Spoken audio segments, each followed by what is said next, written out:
और अब हमसे खास चर्चा के लिए सोनभद्र ओबरा से जुड़े हैं उत्तर प्रदेश के बिजली कर्मचारी संघ के उप महामंत्री अजय सिंह।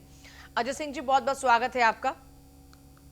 Thank you. क्योंकि बिजली कर्मचारियों का बहुत ज्यादा विरोध रहा निजीकरण को लेकर और बातचीत के जरिए अब फिलहाल 3 महीने के लिए निजीकरण को टाल दिया गया है। पहले तो बातचीत में क्या कुछ रहा? बातचीत में ये रहा कि बिजली व्यवस्था में सुधार किया जाए, उपभोक्ताओं को ज्यादा से ज्यादा राहत दी जाए और रेवेन्यू की वसूली की जाए।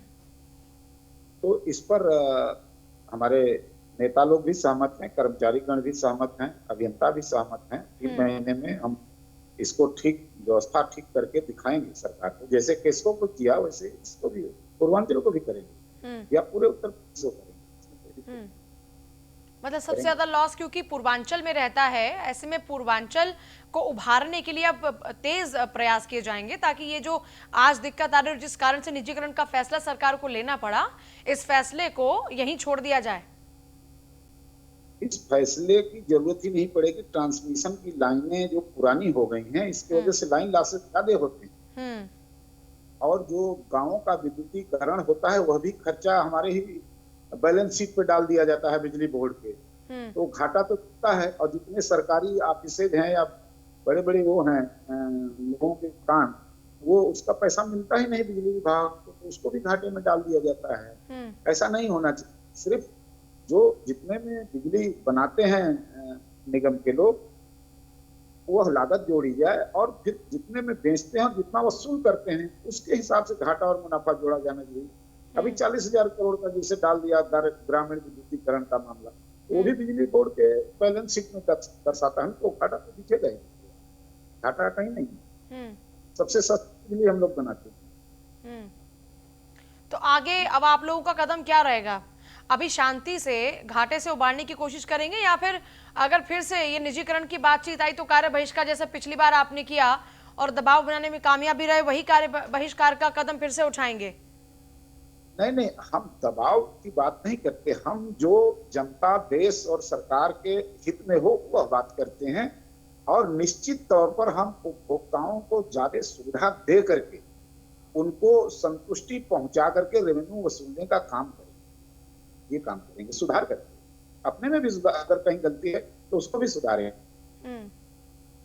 वैसे आपको भरोसा है इस आश्वासन पर? क्योंकि इससे पहले बातचीत हो रही थी लेकिन फिर वो बातचीत, वो एग्रीमेंट बेनतीजा रहा, लेकिन अब एक बार फिर से बातचीत हुई है और फिलहाल निजीकरण को टाल दिया गया है, तो आप लोग कितना भरोसा करते हैं? पूर्ण भरोसा है क्या?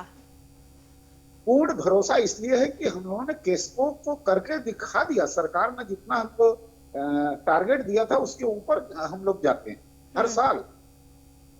केसको जो कानपुर का मामला है, आप जान, तो उसको जैसे करके दिखाया वैसे पूर्वांचल को भी करके दिखाएं। तो फिर निजीकरण की बात क्यों आई? अब निजीकरण तो सरकार की नीति है, इसकी वजह से आ रही है। तो सरकार क्यों निजीकरण करना चाहती है?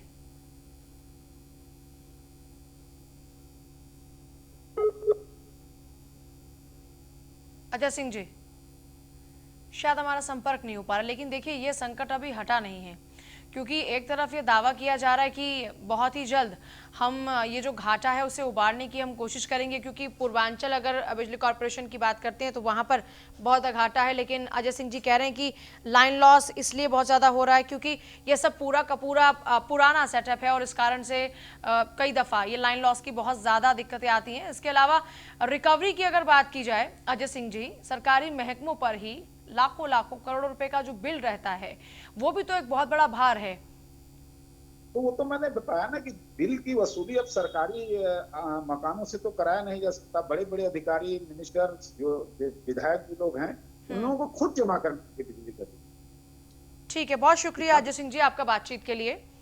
तो देखिए हमारे साथ बिजली कर्मचारी संघ के उप महामंत्री अजय सिंह थे जो कि बता रहे थे कि सिस्टम में कहां पर क्या कुछ इस वक्त कमियां हैं जिनको दूर करने के लिए प्रयास किए जाएंगे और सरकार ने जो निजीकरण का फैसला लिया था उस निजीकरण से हम इस पूरे सिस्टम को, हम पावर कॉर्पोरेशन को दूर रखेंगे। ले रहे हैं छोटा सा ब्रेक।